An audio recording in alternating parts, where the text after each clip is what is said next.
Hello mga katita, hindi naman okay ang pakiramdam ko kagabi pero nang makita ko to, gumaling na ako. Thank you. And of course, ngayong umaga, hindi tayo mag-exercise kasi nga gusto ko agad maging maayos para makapag back to work na uli ako. Kaya samahan nyo ako mag-exercise. Tara guys!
Alam nyo guys, kaya ganyan yung mga steps ko kasi gusto ko talaga, ang purpose ko yung tiyan ko ay mapaliit.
O, diba? Pa-chill-chill muna tayo dyan kanina sa unang tugtog, pero ngayon try natin medyo magpa-lambot-lambutan tayo.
This time, sayawin natin yung paborito nating tugtog ni Shakira or mga music ni Shakira.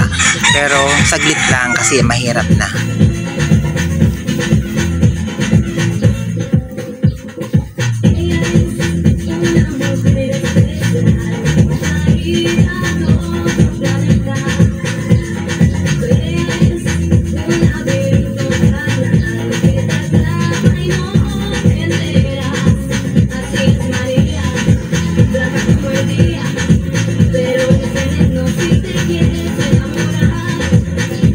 Oh my God, hindi pala dyan nabuo yung tugtog. Sayang, grabe pa naman yung steps ko doon.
Ayan, salamat sa inyo guys. Alam niyo na 'di ba kagabi nag-post ako na I'm not feeling well kaya hindi nga ako nagluto ng salukara.